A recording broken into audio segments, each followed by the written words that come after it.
buenas tardes, estimados y estimadas colegas de nuestra comunidad jurídica LP Pasión por el Derecho. Mi nombre es Anthony y en esta oportunidad vamos a tener una entrevista muy interesante. Vamos a hablar un poquito sobre derecho administrativo, procedimiento administrativo y procedimientos de fiscalización. El día de hoy nos acompaña el doctor Rubén Darío Márquez García, quien es especialista en la materia de derecho administrativo, abogado por la Universidad Nacional de San Agustín y adicionalmente ha sido docente en nuestra casa de estudios LP Pasión por el Derecho. Doctor Rubén, le cedemos la palabra. Muy buenas tardes. Buenas tardes. ¿Cómo está? Muchísimas gracias, doctor. Coméntenos, muchas veces hemos hablado de derecho administrativo, justo tenemos un caso del cual hablaremos un poquito más adelante, pero muchas veces surge la duda de ¿qué es el derecho administrativo? El derecho administrativo es una rama del derecho público en específico, que se encarga de regular la función administrativa. La función administrativa es el quehacer público vinculado a la acción para satisfacer y garantizar el interés público. Hay muchos conceptos de los que he dicho en mi definición que es meritorio desarrollar, ¿no? ¿Qué es función administrativa? ¿Qué es interés público? ¿No? Chiquito nada más, por ejemplo, el interés público es aquello que nos interesa a todos, racionalmente hablando, ¿no? Por ejemplo, ¿qué nos importa a todos? Tránsito, transporte, medio ambiente, cultura, salud, educación, espacios públicos, libertad personal, todo ello es el interés público. Dentro de las potestades públicas, no basta, por ejemplo, con la emisión de leyes, no basta con el ejercicio de la potestad legislativa. No basta con la resolución de conflictos a posteriori, es decir, no basta el ejercicio de la potestad jurisdiccional. Se necesita un quehacer más directo, ¿no? Y ese quehacer más directo, ese accionar, es función administrativa.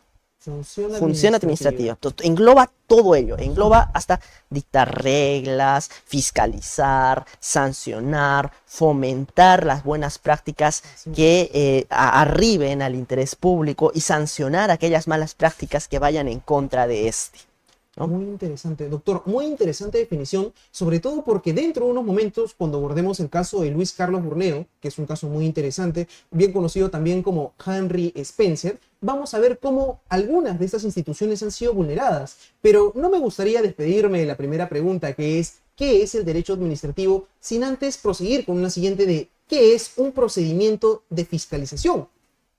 Si nos vamos de frente, por ejemplo, vamos a ver que dentro de las funciones administrativas o actividades administrativas ligadas al interés público, tenemos la actividad de policía, que es la dictación de normas, la dictación de reglas que limitan la actividad de los particulares para que estemos en armonía con el interés público, ¿no? Por ejemplo, la limitación puede incidir en el hecho de que yo tengo que tener autorizaciones para vender en la calle.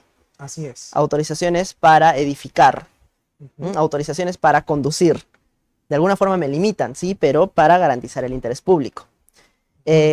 Ante el incumplimiento de estas normas, tiene que haber una sanción o tiene que haber una reacción por parte de un poder público.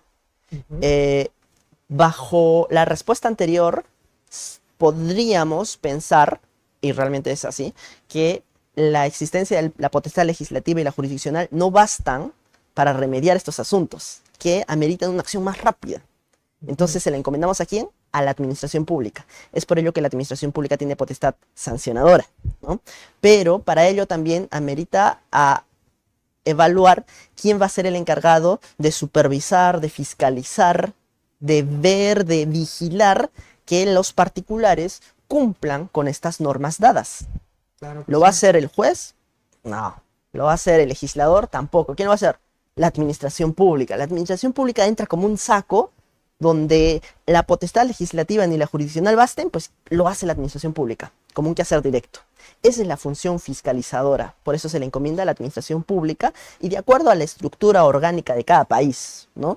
En nuestro país, en la constitución política hasta las leyes, se describen quiénes tienen la función de fiscalizar y quiénes no, y depende de cada materia, ¿no? Las municipalidades, por ejemplo, tienen la función dentro de la fiscalización, encomendadas específicamente a las gerencias de fiscalización y control, que generalmente se llaman así, Claro que sí. para poder ver ambulantes, tránsito peatonal, comercios, edificaciones, incluso avisaje también, un aspecto cultural en aquellos casos donde sea materia competente, entre los cuales en sí es la supervisión o la vigilancia del cumplimiento normativo por parte de los particulares. Doctor, muy interesantes acotaciones respecto a la función de fiscalización y nos comentó que era aquella facultad que se le otorgaba a las entidades públicas. Presumo yo que esta facultad que se le otorga a las entidades públicas o entidades estatales que persiguen, como bien dice, el interés general, se manifiesta a través de la conducta de ciertas personas, como lo son los fiscalizadores. ¿Es cierto? Claro que sí, porque la administración pública es un artificio, es decir, es un constructo creado, no existe en la realidad. Todos nos ponemos de acuerdo con que existe. Por eso prácticamente el derecho crea estas instituciones. Lo que existe realmente, en tangible, somos nosotros, somos las personas. Entonces, la administración pública se ve representada a través del funcionario público, a través del servidor público, que se le encomienda cada vez competencias más específicas, ¿no? En virtud de una causalidad. Y por ello vemos que personas con el chaleco de fiscalizadores pueden ejercer este tipo de funciones públicas en la cancha, ¿no? En la calle. Muy interesante acotación, doctor, sobre todo porque ahora sí vamos a iniciar con el caso una vez habiendo aclarado lo que es derecho administrativo, lo que es un procedimiento de fiscalización y habiendo realizado esa distinción jurídica entre lo que son ficciones y lo que son materializaciones del derecho.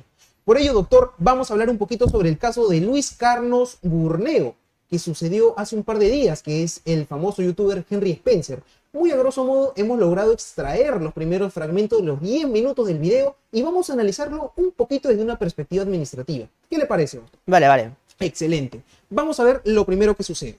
Lo primero que pasa es que nuestro entrevistador, vamos a llamarlo al caballero Luis Carlos Burneo, de ahora en adelante Henry Spencer para fines prácticos, se encontraba al frente de la Plaza San Miguel regalando capibaras.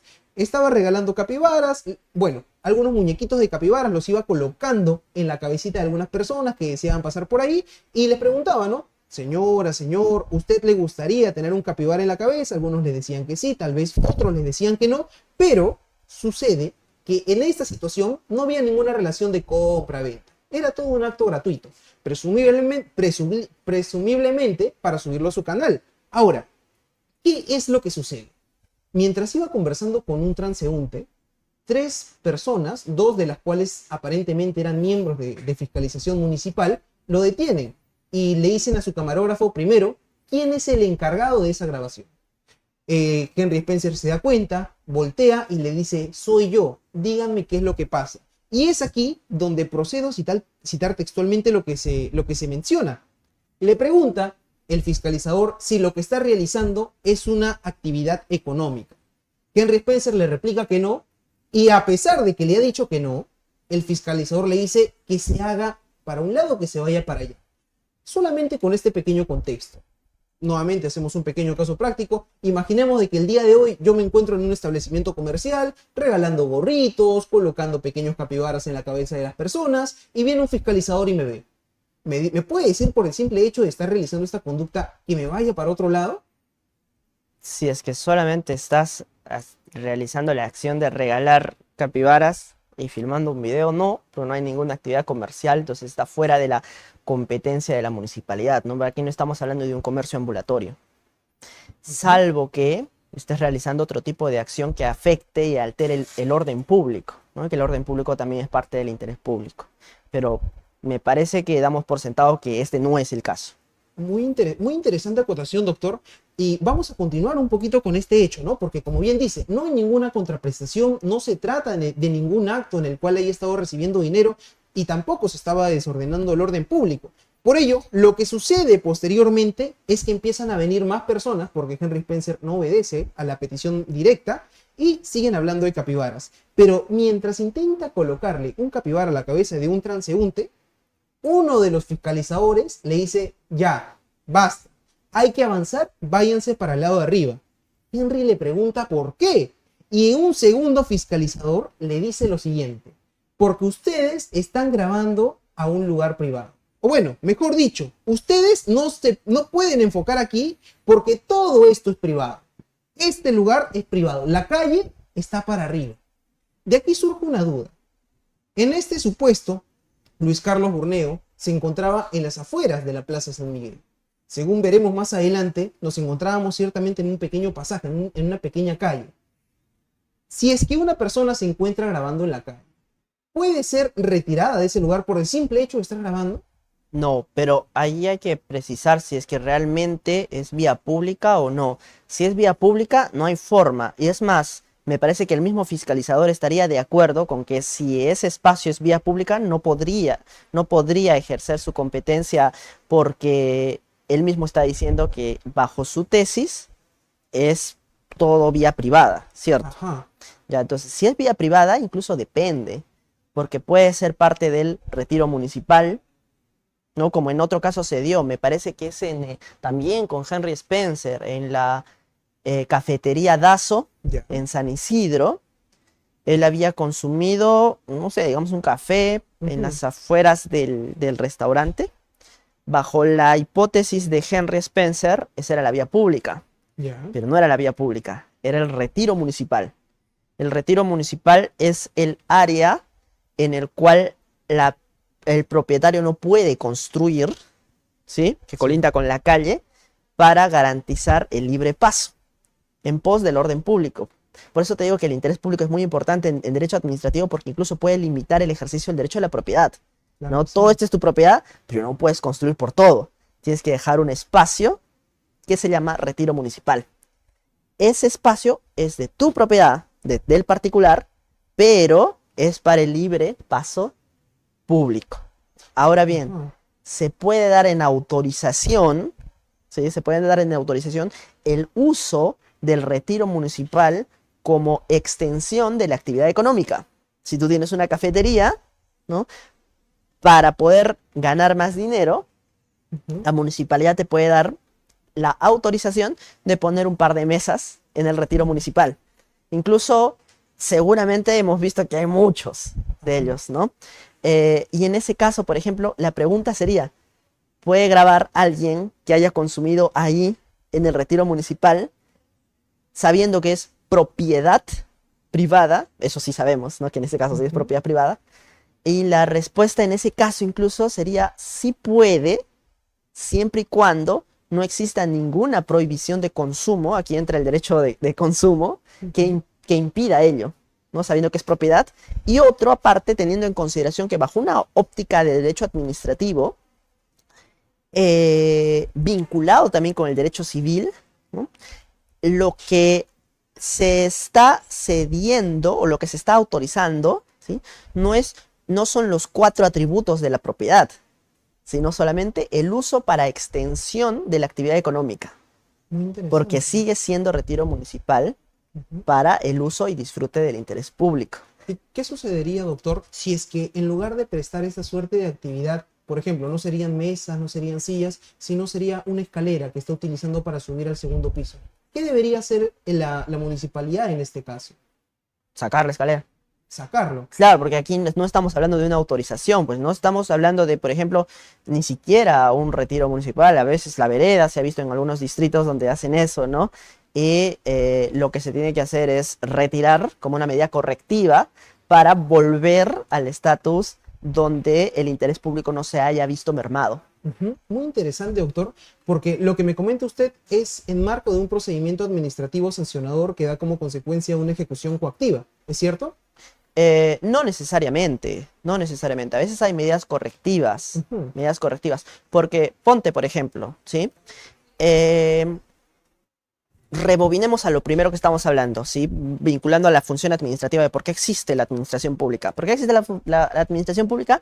Porque para garantizar el interés público no basta la potestad legislativa ni la potestad jurisdiccional. Recuerda, ¿cierto? Así es. Entonces, en virtud de ello, derivan principios del derecho administrativo. Uno, el interés público es un principio en el ejercicio del derecho administrativo. Otro, principio de legalidad. ¿Por qué?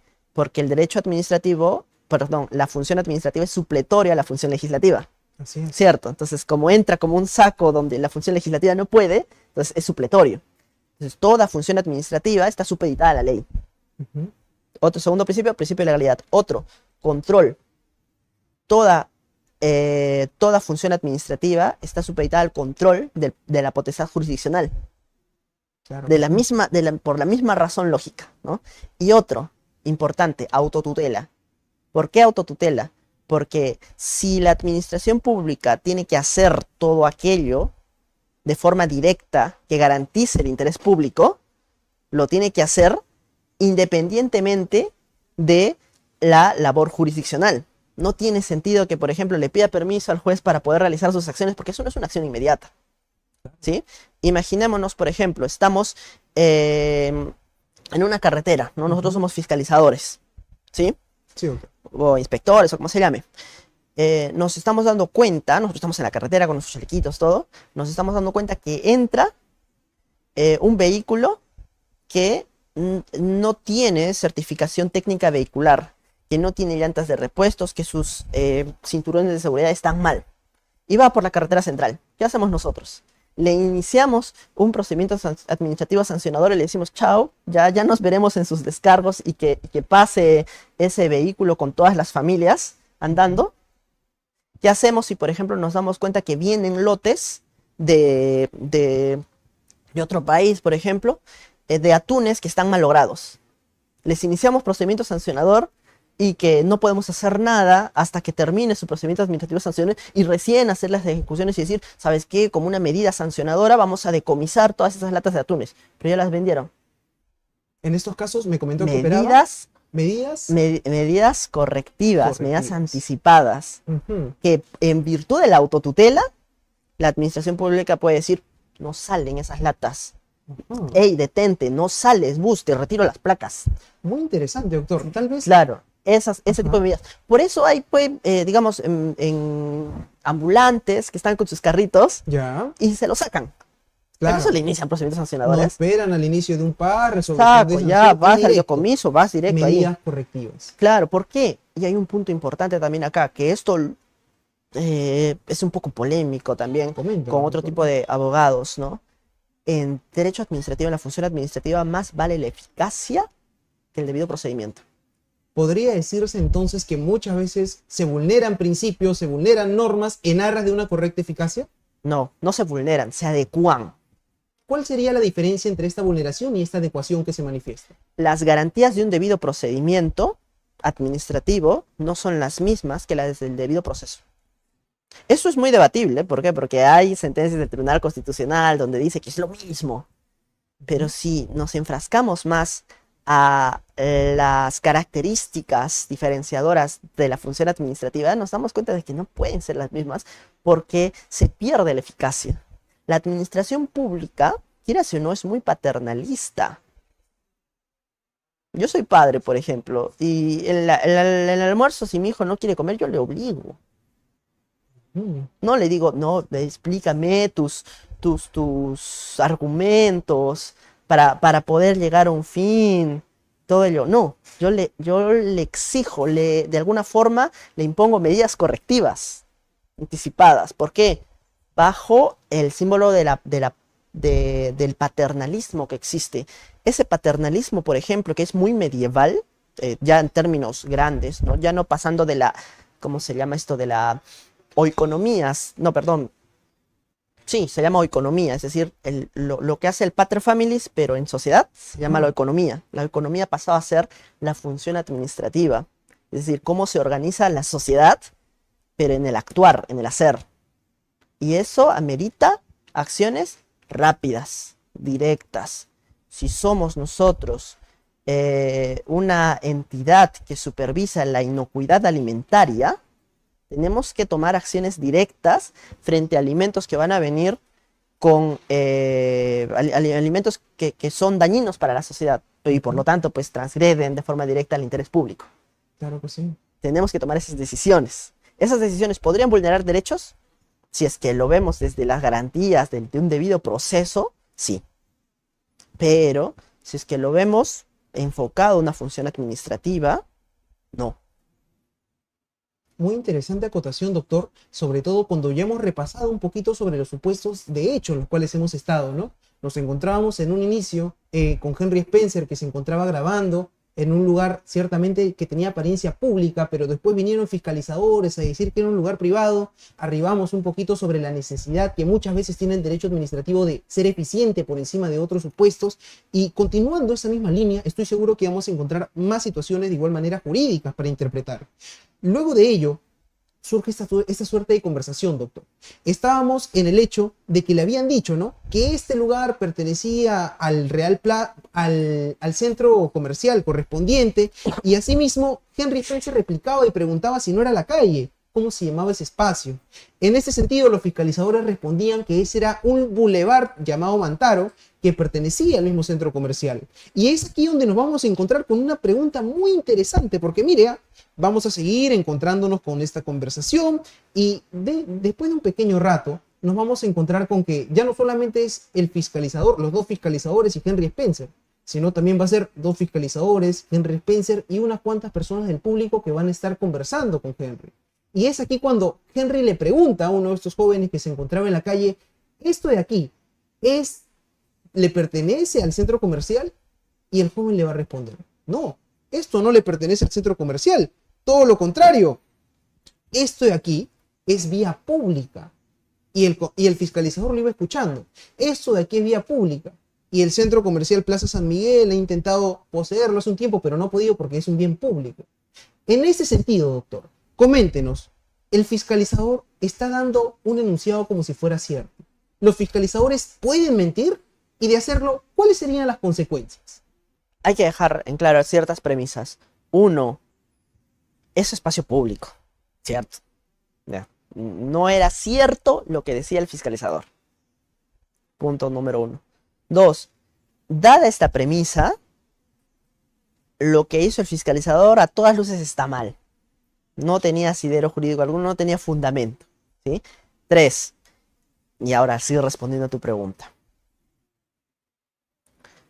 La mentira amerita un actuar consciente respecto a lo que se dijo que era falso.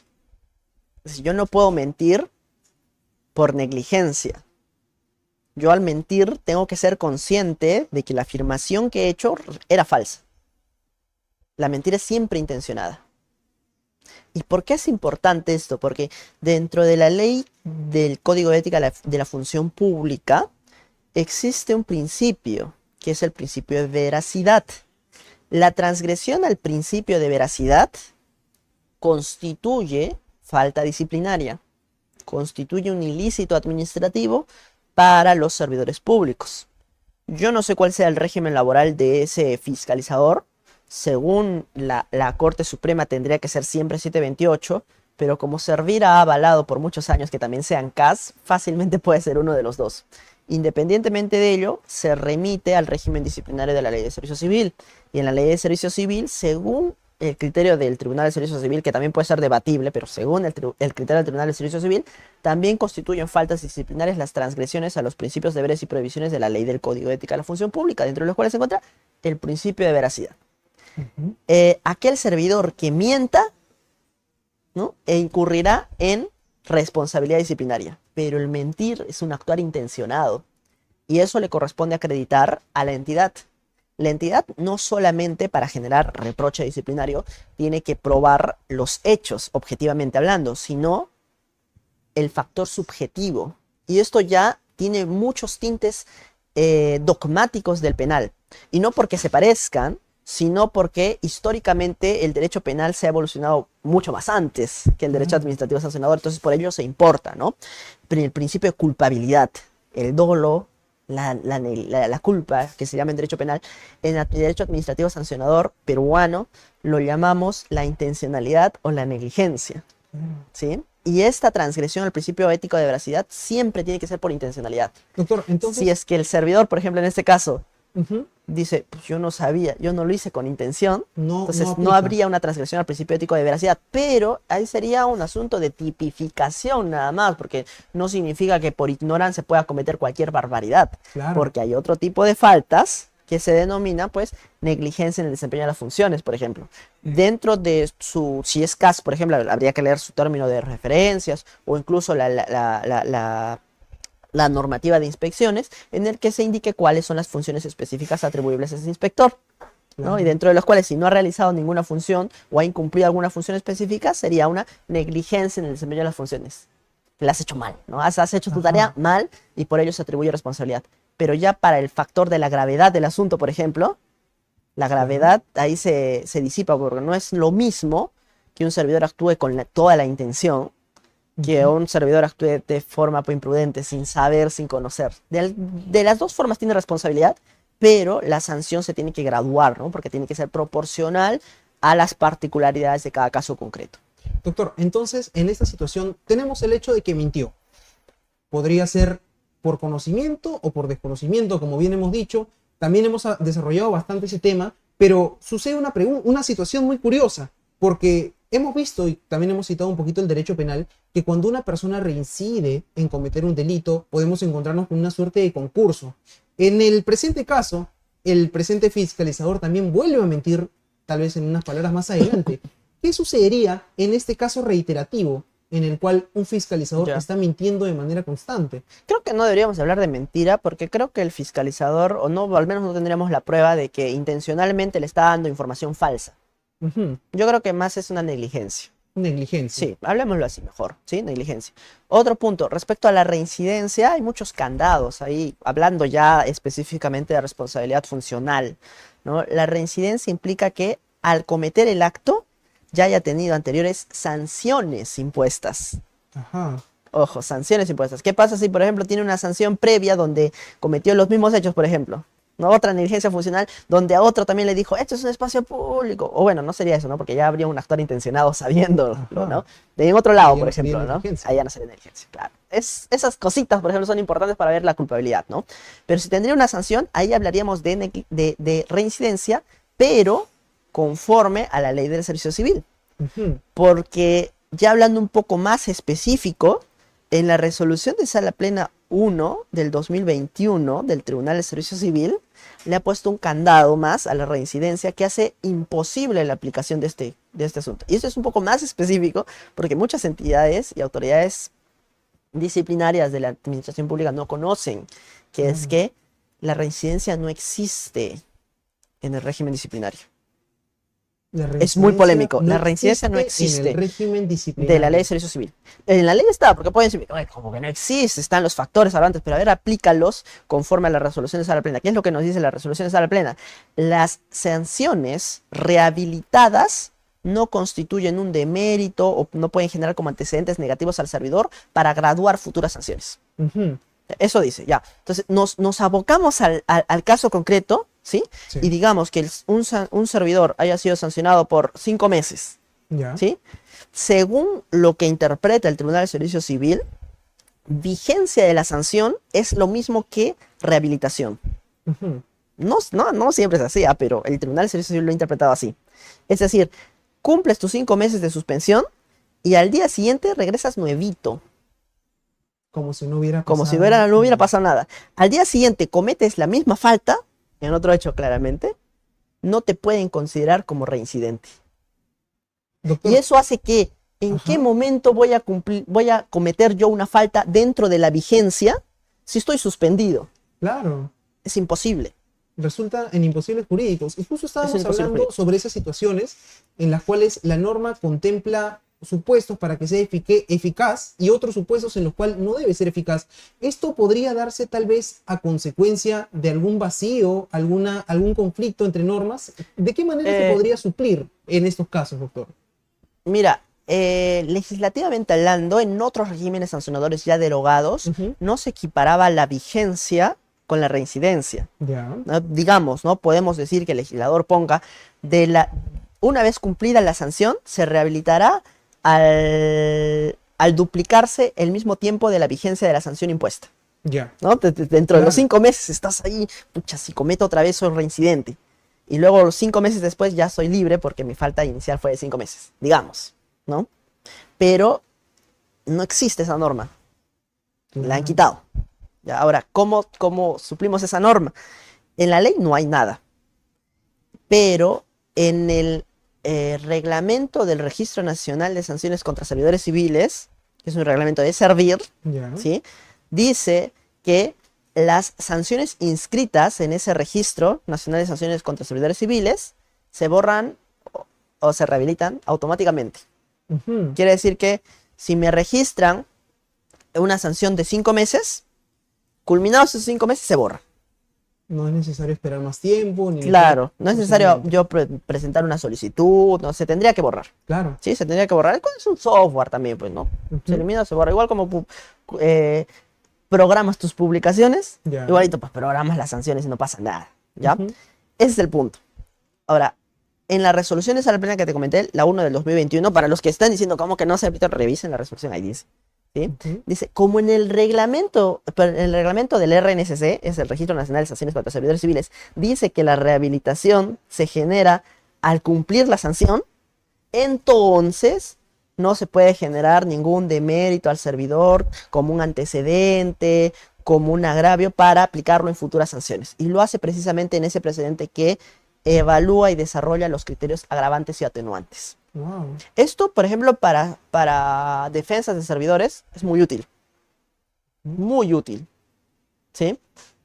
Pero, visto desde un enfoque objetivo, pues hacen inaplicables normas legales. Porque el legislador ha puesto que los antecedentes y la reincidencia son factores agravantes de responsabilidad disciplinaria. ¿De qué forma lo aplicas? No hay forma. Doctor, desde una perspectiva práctica, este tipo de normas podría generar que más trabajadores, más miembros de las entidades estatales realicen conductas que son contrarias a sus ordenamientos, a sus normas, porque saben que posteriormente tendrán esta suerte de beneficio, entonces. Uno, no lo saben.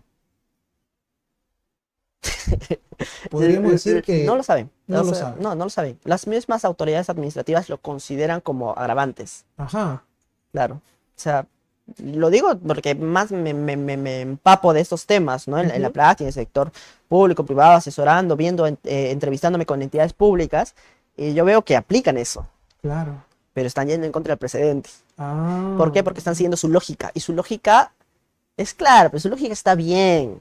Su lógica Ujú. está bien, se tendría que aplicar. Ponerle cierto límite, ¿no? Porque no puedes, pues, digamos, considerar como un antecedente negativo que el señor ha cometido una falta en el año 1987. Ujú. Tiene que tener una fecha de caducidad, ¿no? Este antecedente negativo. Pero no pues que se rehabiliten de forma automática, porque eso genera la inaplicación práctica de este tipo de criterios. Ahora, otro punto, me parece que estaríamos hablando de servidores que son reincidentes y que no es la regla, ojo. Ujú. No he hecho un estudio estadístico, pero de lo que yo he visto de entidades públicas en ello, no es la regla que un servidor tenga en su lejo personal un montón de sanciones y menos aún que reincidan en la misma falta. Porque hay que diferenciar, bueno, en términos teóricos, qué es reincidencia y qué es antecedente negativo. ¿Cuál es la diferencia? Reincidencia es respecto de la misma falta, Ya. ¿sí? Por ejemplo, lo común, ¿no? Que puede ser tardanzas. Ujú. ¿Sí? No puedo ser reincidente, solo soy reincidente respecto de la misma falta. Si he sido tardón antes y me han sancionado. Pero antecedente ya es cualquier falta. Cualquier tipo de falta. Porque No también debe se ser ve- necesariamente igual. No debe ser necesario.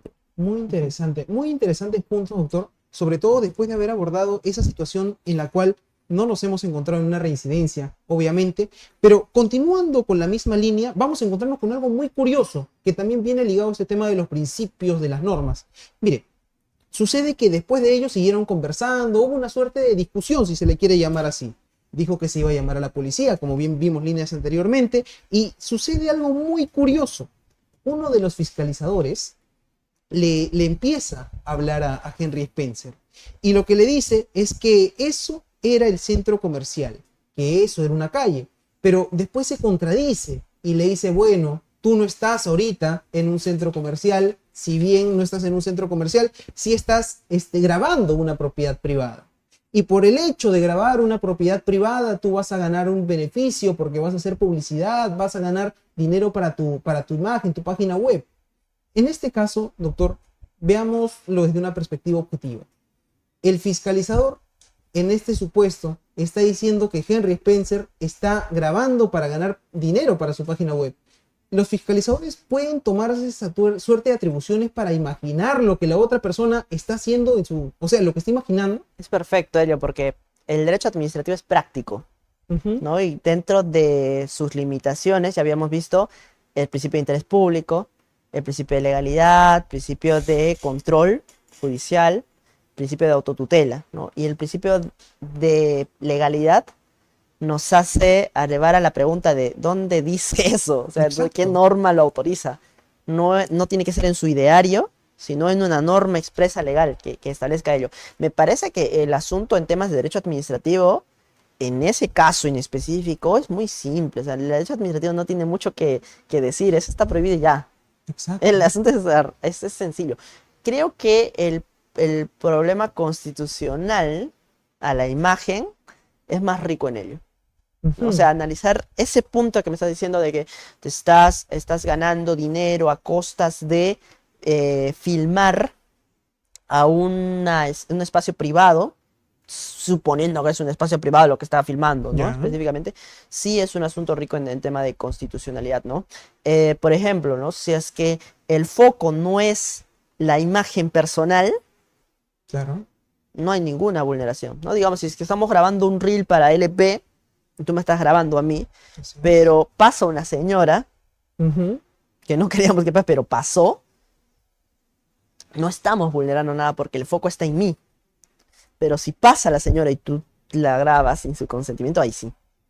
Estás vulnerando su derecho. Porque si no, por ejemplo, no podríamos grabar en el Jirón de la Unión. Claro, Y un sería, montón de sería personas. imposible porque hay muchas Claro, personas. claro, Pero, claro. doctor, no solamente sucede ello, considero yo que también es el trato, ¿no? Porque si vamos arribando un poquito más en los hechos y ya también culminando con ello, el mismo fiscalizador le menciona, ya conseguiste para tu TikTok ya. Un poquito más adelante le dice, Henry le responde, no es que haya conseguido para mi TikTok, si hay que llamar a la policía, que se llama a la policía, porque era lo que ellos habían dicho, los fiscalizadores. Y ahora me gustaría tomar bastante precisión con esta frase que es que esto es la calle P, es la calle de la municipalidad y tú estás haciendo esto con tema de lucro P. La palabra P, el término P, puede sonar un poquito curioso, sobre todo cuando lo está utilizando una persona que es miembro de fiscalización, que está realizando una actividad de fiscalización. Y poco más adelante se vuelve a reincidir. Este término P y el tono que utiliza este fiscalizador puede parecer que es un poco impropio para una actividad fiscalizadora. Coméntenos cuáles son los límites que se establecen para una actividad de fiscalización. El asunto es un poco complejo porque tendríamos que distinguir entre ya lo que constituye un agravio personal y otro, la forma de expresión que de las personas, independientemente de cómo seamos, que somos libres de expresarnos como querramos, ¿no? Y en el marco de ello también quizás hay unos tintes de clasismo, que podría haber, no sé si en este caso, quizás podría haber unos tintes de clasismo de atacar ese tipo de expresiones. Claro. ¿Por qué? Por considerarlas impropias y mirarlas desde una perspectiva de arriba hacia abajo, ¿no? Tú dices P, yo no digo P, entonces yo soy mejor que tú, ¿no? Entonces, viéndolo así, hay que ver en específico el video si es que constituye un agravio personal, porque si es que constituye un agravio personal, es decir, mirar contexto tipo tono, la elevación de voz, el trato, las miradas, todo eso es importante bajo un aspecto subjetivo para ver si es que se ha visto mellado un particular en su integridad, Así ¿no? es. Y esto sí constituiría una falta, está en el reglamento de la ley del servicio civil, en el artículo 98 está. Pero haciendo efectivamente eso que nos menciona, que es ver todo el panorama completo, en líneas posteriores nos vamos a encontrar con un mismo comentario de este fiscalizador que nos menciona. Okay. Tú entiendes cuando te conviene sí y cuando te conviene no. Y después Henry le replica, no me hables así, que yo no te estoy faltando el respeto, yo no te estoy hablando mal. Y es aquí donde el fiscalizador replica a este comentario. ¿Y yo te estoy hablando mal? ¿Te ofendiste? ¿Te ofendiste por lo que te dije? ¿Pero le grita? Se lo hice en un tono alto. Puede ser, o sea, depende del contexto. Tenemos que ver el contexto para ver, porque el lenguaje no solamente se contextualiza en las palabras, también en el tono, en la forma, en las miradas, en la postura. Todo ello puede constituir un agravio de forma integral. Claro que sí. No, porque todo lo mismo que estamos diciendo lo podemos decir en una voz calmada y que no constituye ningún agravio. O incluso te puedo decir, claro, pues, Depende tranquilo, o del sea, claro, contexto, depende del depende de la contexto. entonación. Hay otros casos de municipalidades donde sí se ha visto que los fiscalizadores como también necesitan tener unas habilidades blandas mucho más confrontativas, Ujú. ¿sí? Porque cuando uno es fiscalizador municipal, por ejemplo, y quiere realizar acciones de fiscalización, acciones de control en una calle donde hay, por ejemplo, comercios ambulatorios, donde se sabe que hay cobro de cupos, hay una mafia, no vas a ir tranquilito, ¿no? Y Claro. también para la selección de personal se necesita personas que tengan habilidades blandas e importantes para ello. Ujú. ¿No? Por ejemplo, yo soy muy tranquilo, no entraría eso. Entonces, descalificado total para ser un fiscalizador, Claro que porque se sí. necesita tener ese tipo de habilidades, ¿no? Es posible que ese tipo de habilidades se confundan a veces, pero es necesario también que el fiscalizador sepa cómo actuar de forma confrontativa y contra quién no, Claro. siempre velando por el interés público. En este caso, ¿qué afectación al interés público está realizando Henry Spencer como para que el fiscalizador reaccione de esa manera? O quizás se lo está tomando personal. Y ya no es el Ujú. interés público, sino es el interés personal. Particular, claro. Claro, ya. Si es que eso es así, entonces no hay un buen dominio de la función pública. Ujú. ¿No? Me parece que aquí, probatoriamente hablando, el tema de la negligencia pinta más, ¿no? Para formular una imputación con posible reproche disciplinario, ¿no? Porque el otro es debatible y depende del contexto, ¿no? Si es que tú me muestras el video y yo veo que alguna persona está de forma matonesca, se levanta y dice, claro, sí, entonces yo diría que sí, Muy ¿no? Pero interesante. depende del contexto. Es muy interesante entonces entender el contexto, entender cuáles son los lineamientos que se manifiestan para poder arribar a un procedimiento de fiscalización y sobre todo entender qué es el procedimiento administrativo, qué es un procedimiento de fiscalización y cómo todo debe arribar al interés público. Sí, Doctor, lamentablemente se nos ha acabado el tiempo, pero me gustaría que culminemos con una reflexión final ok. respecto a toda esta pequeña entrevista que hemos realizado. Muy a grandes rasgos, si tuviéramos que definir qué es el procedimiento de fiscalización, qué es el derecho administrativo y qué son los procedimientos administrativos, ¿qué comentario podría darnos? Primero, yo no creo que la fiscalización sea un procedimiento, ¿no? Hay muchos administrativos que lo califican como tal y hay un debate también en ello respecto a si es un procedimiento o es una acción material o es una mezcla de ambos. Creo que se entiende más la fiscalización como una acción material, es decir, un actuar de hecho concreto de la administración pública que tiene por fin constatar la realidad, generar pruebas, ¿no? Por ello, eh, es una potestad, si bien reglada, ¿sí? Si bien reglada, pero fórmula parte de la discrecionalidad de la administración pública, a efectos de que se constate adecuadamente lo que está pasando en la realidad. Ahora, la fiscalización tiene otro tipo de medidas para remediar el interés público dañado cuando así lo observe. Ujú. No, si soy fiscalizador y no veo nada malo, pues no, nada. Pero si veo que hay algún tipo de confrontación al interés público, debo de actuar, ¿no? Dictando medidas correctivas, medidas preventivas al respecto. Ya. Eso es un punto. Otro, procedimiento administrativo ya general es la secuencia de actos que tienen por fin emitir un acto administrativo. Una decisión de la administración pública de forma unilateral, con efectos concretos, bajo una exteriorización intelectual de la autoridad administrativa para resolver un caso, ¿sí? Claro. Ese es un procedimiento administrativo. Excelente, doctor. Muchísimas gracias por esas aclaraciones y menciones finales. Tal vez algunos comentarios que quisiera dar a las personas que nos están viendo, sobre todo en vísperas de un nuevo diplomado que vamos a iniciar este 23 de enero. Sí, o sea, hay mucha tela que cortar en temas de derecho administrativo. He visto el temario que ha preparado el EP Pasión por el Derecho y me parece adecuado porque en principio creo que la primera clase la tenemos conmigo, donde vamos a hablar qué es función administrativa, donde vamos a ver qué entidades son entidades de la administración pública, qué entidades son solamente entidades públicas y qué entidades privadas son entidades de la administración pública. No de una forma memorística, sino también arribando precisamente del análisis de qué es interés público, qué es función administrativa, vamos a llegar a respuestas lógicas de por qué, por ejemplo, una universidad privada es una entidad de la administración pública, ¿no? Pero bueno, ya no da para más, eso lo vamos a ver en el Diplomado de Derecho Administrativo, que me parece empieza el 23, El ¿no? El 23 de enero, 23 de doctor. enero. En este sentido, doctor, le agradecemos en demasía por habernos acompañado el día de hoy en esta entrevista tan importante y también a todas las personas que nos han acompañado. Reincidimos en los agradecimientos y les comentamos que este 23 de enero del año 2025 vamos a iniciar con un nuevo diplomado especializado en Derecho Administrativo, Procedimiento Administrativo Sancionador y Gestión Pública. Tópicos que serán abordados en compañía del doctor Rubén Darío Márquez García, y en este sentido nos despedimos de todos ustedes diciéndoles muchísimas gracias.